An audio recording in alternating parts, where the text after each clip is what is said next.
Bismillahirrahmanirrahim. Alhamdulillah wassalatu wassalamu ala Rasulillah wa ala alihi wa sahbihi wa mawalah thumma ma ba'd. Bapak Ibu yang dirahmati Allah SWT, alhamdulillah pada kesempatan kali ini insyaallah taala kita akan kembali melanjutkan kajian kita dari kajian tafsir.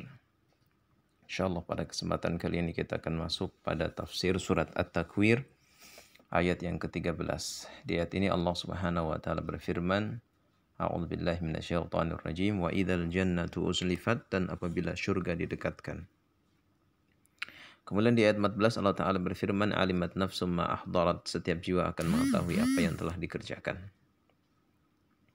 Pada ayat 13 Allah taala menyatakan wa idzal jannatu uzlifat, dan apabila syurga didekatkan.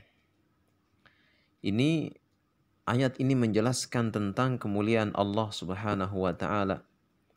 Kemuliaan yang Allah taala berikan kepada hamba-hamba yang beriman. Ini sebagai bentuk penghormatan kepada mereka.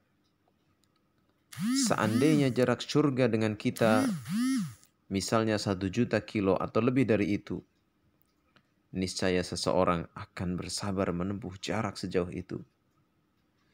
Jika diperlihatkan kepadanya kenikmatan yang luar biasa dahsyat, yang luar biasa nikmatnya di dalam syurga, kenikmatan yang disebutkan ya, di dalam hadis ma la ainun ra'at wala udhunun sami'at wala khatar ala qalbil bashar. Kenikmatan syurga itu kenikmatan yang tidak pernah dilihat oleh mata, tidak pernah didengar oleh telinga, tidak pernah terbetik di dalam hati seseorang. Sehingga apapun kenikmatan yang dihasratkan, yang diminta, maka Allah Ta'ala langsung sediakan di dalam syurga. Sehingga dengan demikian, kalau saja syurga itu sejauh apapun, seseorang pasti akan bersabar berjalan untuk meraih syurga tersebut. Tetapi khusus bagi orang-orang yang beriman, maka Allah Subhanahu wa taala muliakan mereka dengan mendekatkan syurga kepada mereka.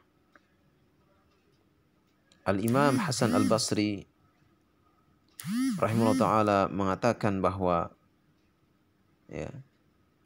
bukan syurga yang didekatkan dari posisinya, tetapi orang-orang yang beriman yang kemudian didekatkan kepada syurga Allah Subhanahu wa taala.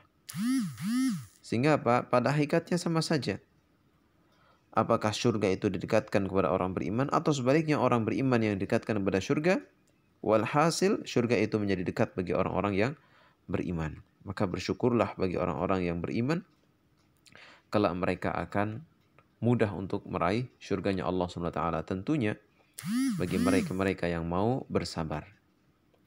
Bagi mereka-mereka yang mau menahan hawa nafsunya dan juga takut kepada Rabb-Nya Azza wa Jalla. Sebagaimana Allah Ta'ala nyatakan dalam Al-Quran,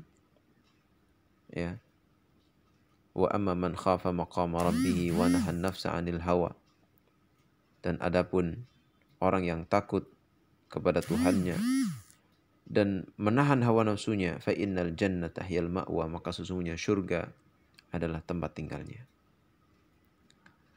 Kemudian di ayat 14 Allah Ta'ala berfirman, alimat nafsum ma ahdarat, setiap jiwa mengetahui apa yang telah dia kerjakan. Jadi setelah Allah Ta'ala nyatakan di dalam ayat-ayat sebelumnya tentang sumpah-sumpah, di mana Allah sampai bersumpah 12 kali sumpah, Allah Ta'ala jelaskan bahwa tujuan daripada sumpah itu adalah untuk menekankan, untuk memastikan bahwa setiap jiwa mengetahui apa yang telah dia kerjakan selama dia di dunia. Tujuannya di ayat 14 ini, alimat nafsum ma ahdarat, setiap jiwa mengetahui apa yang telah dikerjakannya. Menunjukkan bahwasanya setiap jiwa akan diperlihatkan kepadanya catatan amalannya, amal baik, amal buruk. Yang mana bisa jadi dengan melihat isi catatan amal-amalnya datang dalam bentuk tertentu menunjukkan amalannya. Jadi ayat 14 ini adalah sebagai jawabul qasam, sebagai jawaban sumpah dari 12 sumpah sebelumnya.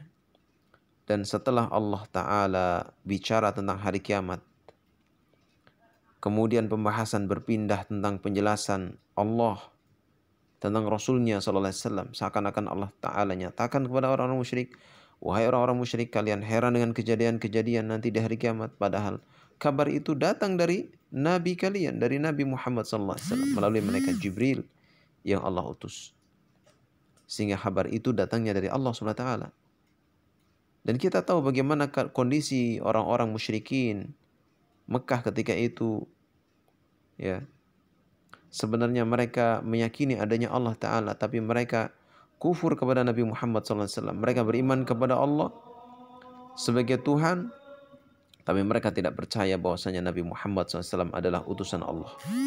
Sehingga ketika Rasulullah SAW membacakan surat At-Takwir tentang bagaimana ngerinya hari kiamat, dahsyatnya hari kiamat, mungkin akan muncul dalam hati mereka bahwa berita-berita ini adalah omong kosong.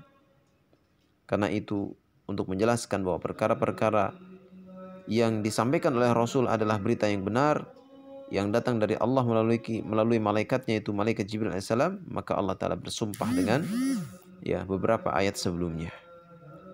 Nah, taib, sampai di sini dulu. Alhamdulillah di sini sudah adzan Isya. Mudah-mudahan kajian singkat ini bermanfaat. Subhanakallah bihamdika asyhadu an la ilaha illa anta astaghfiruka wa atubu ilaik. Wassalamualaikum warahmatullahi wabarakatuh.